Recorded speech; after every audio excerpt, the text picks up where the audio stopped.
लेकिन जो जानने में आए, मानने में आए, देखने में आए, अनुभव में आए, आप विचार करके देखो, उन्हीं से तो तुम्हारा प्यार है, उन्हीं की तो तुम गुलामी करने पे लगे हो, उन्हीं को तो भगवान मान रखा है। जो जानने में आते, मानने में आते, देखने में आते, अनुभव में आते, अगर जी उन्हीं को तो हमने भगवान मान रखा है। और किसने मान रखा है? जानने वाले ने।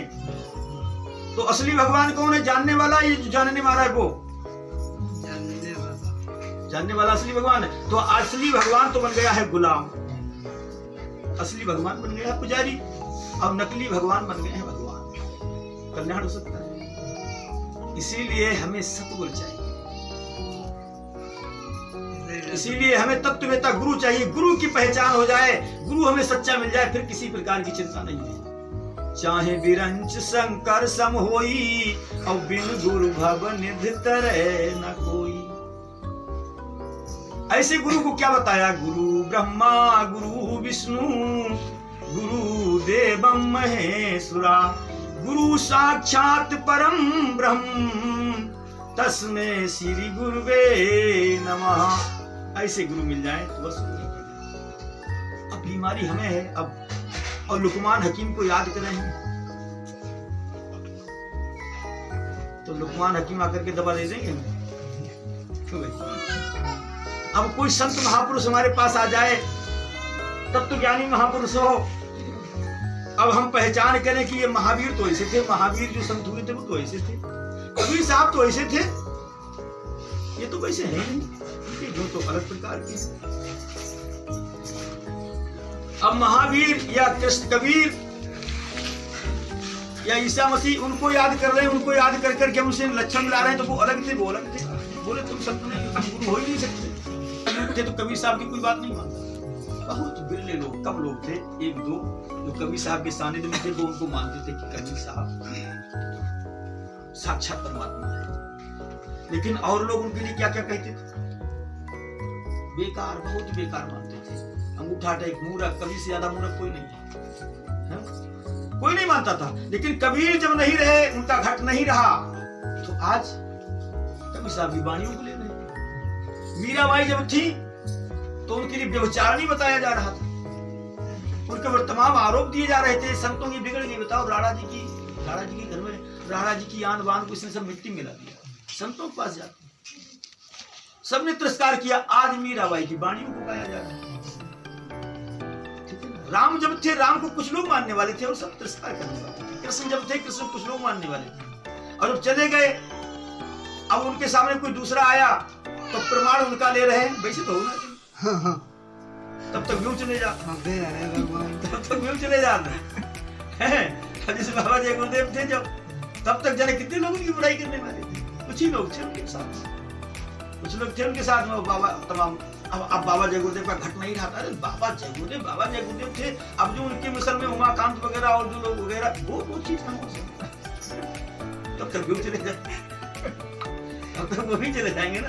अब जैसे हमारे गुरु जी थे, हमारे गुरु जी जब तक थे तब तक वो खूब अपनी बात बढ़िया करके सुनाते।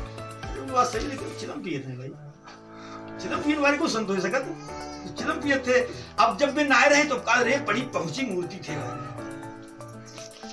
जब थे तब तो उनका लाभ लिया नहीं। अब इस समय मानव जीवन है, तो इस समय तमाम तमन्नाएं लगी हुई हैं, नौकरी पाना, ये करना है, वो करना है, वो करना है। और जब चरपटिया गिर जाएंगे, अब क्या करें? सच बताना, जितना काम किया जा रहा है संसार में, किस लिए किया जा रहा है? आराम के लिए किया जा रहा है, शांति के लिए, आनंद के लिए है, इसी के लिए। यही तो लक्ष्य है, हमें आनंद मिले, हमें शांति मिले, इसीलिए करना है।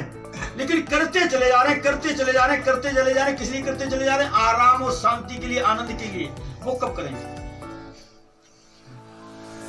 जन्म से लेकर के मृत्यु आ जाती है, लेकिन वही नहीं हो पाता है। अब करते चले जा रहे हैं, करते चले जा रहे हैं। ये गुरु जी थे, शिष्यों के यहाँ पहुंचे, लेकिन वो गुरु वैसे वाले छमाई उगाने वाले थे, ऐसे गुरु थे। वो पहुंचे, उन्होंने देखा, बोले तुम लोग करते क्या, काम क्या करते हो? तो बोले गुरु जी ने खेती किसानी करते हैं। बोले खेती किसानी, अगर खेती किसानी करने तो हम तुमको कुछ तरीका बताएं। बोले क्या? बोले एक इलाका हमारा देखा हुआ है पहाड़ के किनारे, वहां जमीन बड़ी सस्ती मिल जाती है, और यहाँ की जमीन तुम बेच दो, वहां तो चौगुनी जमीन मिल जाएगी तुम्हारी, तो आराम से पैदा करो, खाओ। और गुरु जी का बड़ा आदर सत्कार करते थे, गुरु जी की बात सत्य मानते थे। बोले सही बताओ गुरु जी? अरे बोले पक्की बात, हमारा देखा हुआ इलाका। बेचने बोले बेच दो। सारी जमीन घर सब बिकवा दिया। बिकवाने के बाद और गुरु जी के अनुसार वहां पहुंचे। उस पहाड़ी क्षेत्र में पहाड़ के किनारे की जमीन थी, एक तरफ पहाड़ था और एक तरफ जमीन थी किनारे किनारे, बड़ी अलबेली जमीन थी। वहां के लोगों से पूछा, भैया ये जमीन हमको खरीदना है, क्या रेट की है? बोले रेट वोट मत पूछो। बोले और? बोले जितना तुम्हारे पास धन हो उतना धन दे दो, और जितनी जमीन तुम सुबह से लेकर के शाम तक नाप पाओ वो सब तुम्हारी, कीमत मत पूछो। क्योंकि उन्हें पता था ये जमीन कोई नाप ही नहीं पाता है, उन्हें पता था यहाँ की जमीन कोई नाप ही नहीं पाता, ऐसा लालच दे दिया उन लोगों ने। तो जितना लोग लाते थे कमा के उनको दे जाते थे, जमीन कोई नहीं नाप पाता था। शर्त रख दी थी क्या? एक निशान बना दिया, एक लकड़ी गाड़ दी, खूंटा। बोले यहां से आप सुबह जैसी दिन निकले और नापना शुरू कर देना जमीन, और नापते नापते नापते नापते जब दिन छुपे तो यहाँ पर आप आ जाना, उतनी जमीन तुम्हारी, और यहां तक ना आ पाए तो जमीन सब गई। बोले ठीक। ये शर्त थी उन गांव वालों की।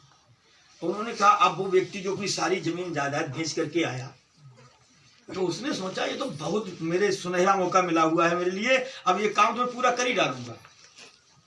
रात में सोचा अभी खा ले खाना, खूब आराम से सो ले, लेकिन नींद कहाँ है उसके लिए, सुबह जमीन नापनी है।